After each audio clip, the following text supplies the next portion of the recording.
신명기 24장 1절부터 4절입니다.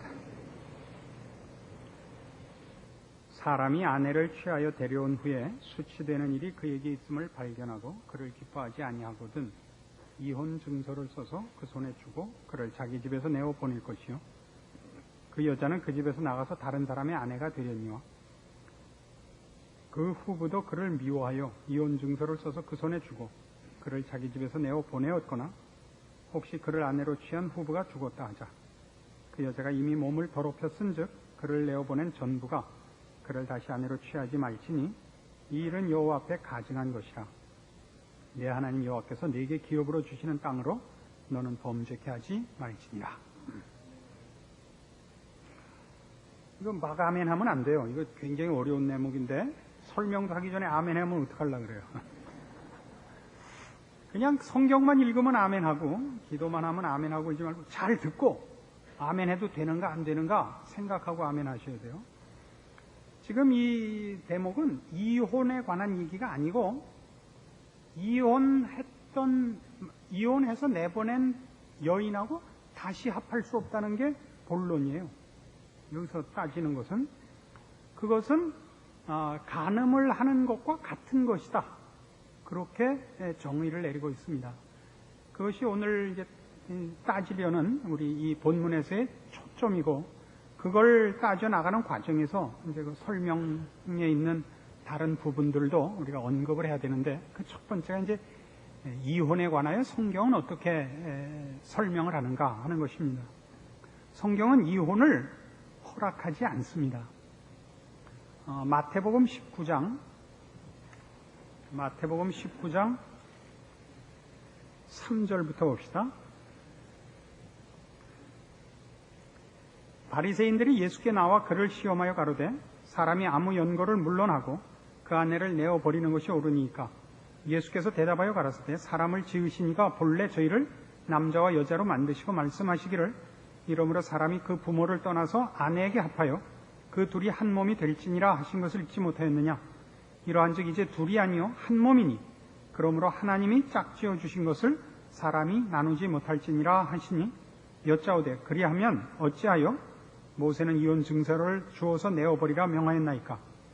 예수께서 가라사대 모세가 너희 마음의 완악함을 인하여 아내 내어버림을 허락하였거니와 본래는 그렇지 아니하니라. 내가 너희에게 말하노니 누구든지 음행한 연고 외에 아내를 내어버리고 다른 데 장가드는 자는 간음함이니라. 그래서 여기서 말하는 이혼할 때는 이혼 증서를 줘라 하는 것은 당시 이 고대 사회의 그 나쁜 풍습, 남존여비 사상 혹은 일부 다처제 같은 것들로 인하여 여자가 인격적으로 동등한 대접을 못 받던 시대에 남자들에 의하여 여자들이 희생되고 버림받는 것을 막기 위하여 버리려면 정당한 절차를 밟아서 헤어져야 된다 해서 이혼을 현실적으로 어렵게 만들려는 것이고 또 버려진 여인이 버림을 받는 것으로 인하여 사회적으로 불이익을 당치 않게 하려고 이혼 증서를 주도록 한 것입니다. 이 일은 레위기 18장에도 비슷한 식의 명령이 나옵니다. 레위기 18장 1절 말씀부터 봅시다. 레위기 18장 1절 여호와께서 모세에게 일러 가라사대 너는 이스라엘 자손에게 고하여 이르라 나는 여호와 너희 하나님이니라. 너희는 그 거하던 애굽 땅의 풍속을 쫓지 말며 내가 너희를 인도할 가나안 땅의 풍속과 규례도 행하지 말고 너희는 나의 법도를 쫓으며 나의 규례를 지켜 그대로 행하라. 나는 너희 하나님 여호와니라. 너희는 나의 규례와 법도를 지키라. 사람이 이를 행하면 그로 인하여 살리라. 나는 여호와니라. 애굽 땅의 풍속이나 가나안 족속의 풍속과 규례를 따르지 마라 해놓고 6절에서부터 길게 무슨 얘기가 나오느냐 하면 그 성적 관계를 가져서는 안 되는 금지 그 규례가 쭉 이어져 나옵니다. 특별히 근친상간이라든가 또는 계부, 계모 또는 나이 많이 차이 나는 관계 이런 것들을 전부 금하는 것이 거기에 상세하게 아주 분명하게 기록되어 있습니다. 그래서 이런 것들과 함께 오늘 우리가 살펴보려는 신명기 24장 1절에서 4절의 내용도 이혼하여 헤어진 여인이 그래서 이제 다른데 또 시집을 갔는데 거기서 또 이혼을 당하거나 또는 그 두 번째 결혼한 남자가 죽었을 때 다시 전 남편에게 올 수 있는가? 결합할 수 있는가? 그렇게 못한다. 왜? 이 남자와 살다가 다른 남자랑 살고 났기 때문에 결과적으로 간음한 것과 같은 효과가 일어났기 때문에 다시 결합할 수 없다. 이것이 지금 오늘 우리 신명기 24장의 중요한 결론이에요. 금지하는 이유고. 그럼 이게 뭘 뜻하는 것이냐? 이 앞에 있는 레위기 18장에서 본 바와 같이 결혼이라는 것은 무슨 이유나 조건이 다 핑계가 될 수 없이 하나님이 정한 한 인격과 한 인격의 고급한 결합이요. 그것을 대신할 다른 관계는 없다 하는 것입니다. 무엇으로도 그 부부됨을 깨지 말고 그 부부된 것을 다른 것으로 대체할 생각이랑 하지도 말아라 이거예요. 이건 사실은 더 속 깊이 들어가면 성경이 늘 하나님과 우리의 관계를 부부의 한 몸 된 상징으로 많이 설명을 했다 그랬죠. 우상을 섬기는 것을 성적으로 부패한 모습을 많이 해요. 음란이 바알을 섬겼다. 이래. 하나님을 배반한 이스라엘 백성을 음부와 같다. 이런 식으로 성적인 부패의 표현을 쓰는 것은 이 이상 결합할 수 있는 가까운 맺음이 없기 때문인 것입니다. 그러니까 우리가 부부 되는 것이 갖는 그 일체성, 깰 수 없고 그것을 대신할 수 없다는 것. 하나님과 나와의 관계를 깰 수 없고 대신할 수 없다는 것. 이런 것들을 말하자면 하나님과 나의 관계를 부부된 데에서 실제적으로 확인하고 연습하고 지켜나가지 않으면 우리 보통 하는 식으로 이웃 사랑하지 못하면서 하나님 사랑한다는 것이 거짓말이고 보이는 부모를 존경하지 못하면서 안 보이는 하나님을 경외한다는 것이 거짓말인 것처럼 이 일은 이런 차원에서 신앙적인 가장 굵은 한 근거와 터를 이루기 때문에 성경이 이 문제를 이렇게 열심히 경고하는 것입니다. 이런 식으로 해보십시다. 역사를 보면 어느 한 민족이 멸망을 할 때는 정치적으로 군사적으로 잘못되어서 이웃 나라의 침략을 받고 멸망을 하긴 합니다마는 더 깊이 따져보면 어느 민족이든 멸망을 할 때는 군사력이나 정치적인 힘 때문이 아니고 그 사회가 도덕적으로 부패했을 때 멸망한답니다. 도덕적으로 부패하면 다른 모든 것이 부패한단 말입니다. 윤리와 도덕이 없어지면 다른 것은 서 있을 근거를 잃는 것입니다. 우리가 우리 새로운 이 시대를 새로운 정부를 맞이하면서 우리가 처음에 실제적으로 받았던 명령이 뭐였냐면 학교 선생님들 촌지 받지 말라였단 말이에요. 그럼 왜 전부 뿔따구를 내느냐 하면 그거 안 받아도 되게 해줄 국가의 책임을 먼저 해야죠. 공무원들이 공무원 월급 갖고 살게 해주고 군인이나 경찰이나 학교 선생이나 관청의 공무원들이 그런 돈에 대해서 유혹을 가지지 않을 배려와 장치를 해놓고 먹지 말라 그래야죠. 교통경찰이 범법한 자들을 잡아갖고 공평한 심판을 내리도록 그들의 월급을 올려줘야 됩니다. 생활이 되도록 해줘야 됩니다. 이 일들을 안 해놓고서 돈 먹지 말라는 되지 않습니다. 배고픈 다음에는 무슨 법도 그를 어떻게 할 수가 없습니다. 그런 보다 중요하고 근본되는 원칙과 규칙과 질서가 잡혀야 그 위에 비로소 소소한 질서가 잡혀지듯이 사람이 사는 모든 사회에서 최고의 근거가 되는 질서가 뭐냐 그러면 인간과 인간이 가지는 고급한 품격을 지키는 질서입니다. 인간이 짐승으로 가지 않고 인간된 고귀한 품격을 지켜내는 것, 그게 뭐냐? 부부가 인격적으로 서로를 대접하고 인격적 차원에서 책임을 지는 것입니다. 저는 제가 늙었다는 생각을 안 하죠. 왜냐하면 바쁘게 여기까지 왔으니까. 제가 젊었다는 얘기가 아니고 무슨 뭐 이제 와서 뭐 젊은 오빠 뭐 이런 게 아니고 언제 나이가 들었는지 모르게 여기까지 왔습니다. 근데 저희 마누라는 가끔 늙었다는 생각을 하는 모양입니다. 가끔 저를 시험해요. 텔레비 프로에 이쁜 탤런트가 나온다든가 무슨 신문에 이쁜 여자 얼굴이 나오면 당신도 이런 사람 보면 이쁘다고 생각해? 그래요. 대답 조심해서 해야죠. 이쁘다고 생각합니다. 이쁘죠? 그러면 이쁘면 아, 우리 남편 마음이 절로 기울었구나. 이렇게 생각하는 거는 너무나 남자를 뭐 좁히면 저를 무시하는 처사입니다. 이뻐요. 그거는 진실이고 사실입니다. 그래서 내 마음이 그리로 기울어졌다는 뜻은 아닙니다. 저는 우리 마누라가 최고입니다. 우리 마누라는 저와 함께 이 자리까지 고생하고 애쓰고 다투고 견디고 온 사람입니다. 그건 무엇으로도 바꿀 수 없는 것입니다.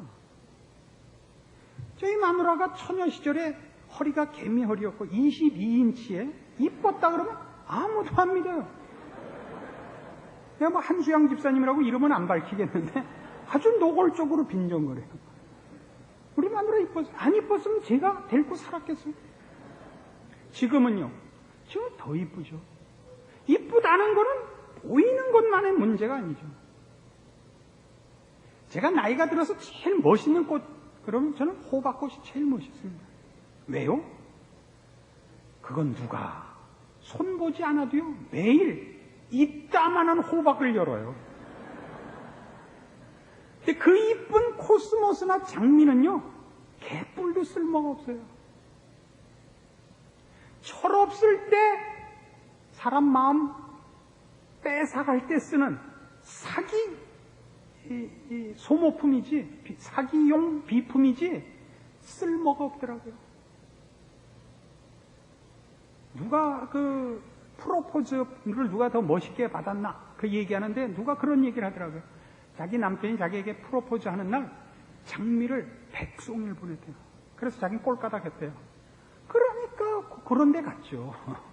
장미 주는 데 가면 안 되죠. 벌써 여자랑 이 뭐 프렌치 레스토랑 가서 칼질합시다 이런 사람한테 가면 안 돼요. 개고기 먹으러 갑시다 이런 사람한테 가요. 근데 물론 멋도 부릴 줄 알고 분위기도 잡아야 하는 것을 압니다. 산다는 건 그렇게 보는 재미, 맛보는 재미 이렇게 간단한 것이 아니다 이런 얘기입니다. 그래서 한 사회가 무너질 때 보면 뭐가 무너지냐면 개인이 인간의 존엄성을 지키는 것을 포기한단 말입니다. 그래서 벌써 결혼이 자기 자식 같은 나이 사람하고 결혼을 하면 벌써 그건 아닌 거예요. 왜 벌써 나이 차이가 이렇게 한 세대 20년 이렇게 차이가 나면요 부부가 성립이 안 됩니다. 일방적으로 보호자와 피보호자가 됩니다. 여러분 나이 차이가 좀 나면 그렇지 않아요? 부부란 말이죠. 나이 차이가 뭐 5년이 나든 10년이 나든 대등한 거예요. 그래서 여자들이 가끔 그런 생각하죠.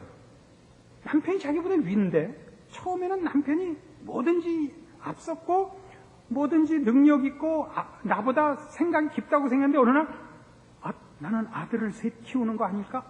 이런 생각이 들죠. 그거는 남편이 못난 게 아니라 둘이 대등한 거예요. 모든 면에서 누가 헤게모니를 잡고 책임을 지고 누구는 그냥 쫓아만 가는 게 아닌 거예요. 부부는 나중에 보면 누가 더 큰 몫을 차지하고 있는지 모르게 어디까지가 남편 책임이고 어디까지가 아내 책임이고 어디까지가 누구 몫이고가 없이 자를 수 없이 하나가 되어 있어야 옳은 것이라 말입니다. 이런 일들이 말하자면 다른 것 무슨 실제적인 이익, 저 사람하고 결혼하면 뭐 사회적인 이익이 있다, 돈이 있다, 남들이 잘한 결혼이라고 그럴 것이다, 이런 걸로 인하여 무너지지 마라, 그런 얘기입니다. 우리가 우리의 인생을 살아보면 그 부부된 게 그렇죠. 늘 얘기합니다마는 결혼이라는 것은 굉장히 복잡한 거예요. 어떤 차원이 복잡하냐면 그걸 행복의 시작이라고 말을 할 수가 없걸랑요. 그러니까 결혼을 했다는 걸 축하를 해야 되는지 그렇다고 조의를 표할 수는 없는 거 아니에요. 하여튼 그게 애매해요. 왜? 둘을 묶어서 하나님이 그 다음부터 너희 편한 대로 원하는 대로 살아라가 아니라 둘 앞에 인생이라는 책임을 주거든요. 근데 이 삶이라는 것은 전쟁 이상으로 온 정성과 힘을 다 기울이지 않고는 그냥 넘어갈 수 없는 거란 말이에요. 그래서 돈이 필요 없이 많으면 사람이 인생을 돈으로 때워서 지나가기 때문에 사실은 돈 많은 게 굉장히 손해입니다. 그래서 스스로 생각에 오늘 설교를 들으시고 그렇다 이렇게 생각되시면 오늘 당장 가서 돈을 어떻게 하세요? 버리세요? 늘 충고하지만 돈이 있으면 사람은 인생을 책임져야 하는 본인의 몫을 자꾸 돈으로 때우려고 합니다. 다른 사람을 시키고 애도 가정교사한테 시킨단 말이에요. 자꾸만 집안일도 파출부한테 시킨단 말이에요. 그러면 안 돼요. 그런데 돕는 거예요. 그런 사람은 돕는 거고 내가 그 책임의 중심에 서 있어야 되는데 책임의 중심에서 벗어나 있게 된단 말이죠. 그래서 부부 되는 것도 이쁘다, 젊다, 남한테 자랑한다 이런 것 때문에 깨지는 거면 벌써 그 사람 자신은 인간의 가치, 자신이 책임져야 할 본인의 가장 고급한 지위, 인간의 존엄성을 놓친 것이 된다, 이런 얘기가 되는 거죠. 그래서 헤어지고 다시 만나고 하는 것이 그런 인격과 인격의 결합, 그리고 본인의 책임을 지키고 상대방의 또 품격을 지켜주기 위한 고급한 책임으로서의 결합이라는 것을 인정하고 그 책임을 가장 고급한 인생의 책임으로 인식하지 않으면 안 되는 것, 그게 부부되는 겁니다. 그래서 보세요. 모든 동화는 어디서 끝나요? 왕자와 공주가 결혼하는 데서 끝나요. 그 다음은 얘기를 안 해요. 그 다음부터는 행복이 없걸랑요. 결혼하는 데서 모든 동화가 끝나고 그 다음부터는 애들한테 해줄 수 있는 얘기가 없단 말이에요. 지지고 볶는 얘기인데. 그러나 그 속에서 우리가 무엇을 지켜야 하는가? 우리는 무엇에서 하나님의 형상으로 지음을 받았는가를 배우는 거라고요. 근데 세상은 온통 뭐라고 우리한테 유혹을 해요? 어떻게 사는 것이 편안하냐? 쉽냐? 뭐가 자랑이냐? 뭐가 자랑이냐? 금방 무너지죠, 뭐. 얼마 전에 미국에 있는 산호세, 얼마 전이라도 몇 년 전입니다만은, 저희 집사람하고 처음 그 교회에 집회를 하고 몇 년이 흘러서, 한 5년쯤 흘러서 이제 갔어요. 근데 이제 처음에 갔을 때, 가서 부흥회를 하면서, 제가 왜 괄세하는데 은사가 있잖아요? 그래서 이 부흥회 동안에 그 교회 교인들을 많이 괄세했단 말이에요. 그러니까 이제 그 사람들도 이제 제가 그러는 것이 일종의 농담 겸 또 애정을 가지고 한 거라는 거는 이제 이해를 하니까, 처음 갔을 땐 저희 집사람이 허리가 30이 넘기 전이었고, 그 다음에 갔을 땐 넘었을 때 갔어요. 이 왼수들이 뭐라고 공격을 했는지 아세요? 아니, 지난번에 온 사모님하고 다른 분을 데리고 오셨네요. 저희 마누라는 완전히 뿔 따고 났어요. 여보, 그 교회 다시는 집회해 주지 마. 이렇게 됐어요. 그러나 저는 지금 저희 마누라가 제일 멋있어요. 지금 쉰이 다 됐는데 허리가 개미 허리고 손톱 길러갖고 매니큐어 하고 있으면요, 그거 죄예요. 어떻게 그렇게 하고 살아요? 나갈 때 이대원 목사님, 박수진 목사님 전부 저 손톱 검사하세요. 그렇게 살면 안 돼요. 여러분이 혹시 모나코 왕비가 됐다 그래도 그러시면 안 돼요. 산다는 건 자기가 책임져야 되는 거라고요. 그 삶을 부부가 함께 줘서 둘이 전우인 거예요. 적군 앞에서 반짝반짝 작은 별 하려고 서 있는 거 아니잖아요. 유희하려고 서 있는 게 아니라 적군과 싸우는 거 아니에요. 우리는 전우라고요. 동지고 진흙이 묻고 피를 흘리고 있는 거예요. 뭐가 멋있어요? 지켜야 할 것을 지키고 싸워야 할 것을 싸우고 외면해야 될 것을 외면한 그런 동지로서의 안목과 채점과 평가와 거기에 대한 보상이 있어야죠. 복권 당첨되면 뭐 한다고요? 마누라부터 바꿔요. 그 여러분도 읽으셨을 펄벅의 대지를 보면 주인공이 결혼을 해가지고 가난 무쌍하게 살 때 그 부인이 소처럼 일을 하는 게 그렇게 듬직했어요. 근데 가뭄 때문에 피난 갔다가 어떻게 부잣집 털어서 거기서 보석을 얻어와갖고 부자가 되니까 거기 이렇게 돼 있어요. 마누라의 큰 손이 보기 싫다. 빨래를 할 땐 그게 이뻤는데 농사를 할 땐 그 손이 듬직했는데 좋은 옷 입고 살자 손 큰 게 미운 거예요. 그래서 기녀를 사오죠. 후처로. 이쁘기만 하고 손도 잡고 발도 잡고 이뻐야 되니까 일할 거 아니니까 그래갖고요 망하죠. 정신 차리라는 거예요. 우리의 인생 속에 우리가 탐내고 목적하고 하는 것이 무엇이냐 이거예요. 너희는 무엇을 위하여 오늘 열심을 냈고 오늘 하루 무엇을 쌓아가고 있느냐라고 묻는 거예요. 하나님을 향하여 여러분의 발걸음을 이어가고 있어야 된다는 거죠. 하나님의 거룩하심을 향하여 하루하루가 쌓아져 가야 된다는 거죠. 그러기 위해서 하나님께서 부르신 대로 내가 거룩하니 너희도 거룩하라 하신 대로 하나님의 형상으로 지음을 받고 그를 아버지라 부르는 하나님의 자녀다운 거룩의 시각에서 자신과 자신에게 주어진 인생과 함께 전으로 묶어준 부부를 책임지고 모든 유혹과 시험을 이기고 안목을 가지고 믿음과 지혜로서 하나님 사람답게 세상을 이기고 사는 것, 그것이 바로 오늘 이 내용 속에 포함된 원리입니다. 본질적인 내용입니다. 예수 잘 믿어서 어떻게 안 늙을까? 예수 잘 믿어서 어떻게 땀 안 흘리고 눈물 안 쏟고 편하게 살까? 그런 식의 요구를 한다면 교회 잘못 온 겁니다. 교회에서는 그런 거 가르쳐주지 않습니다.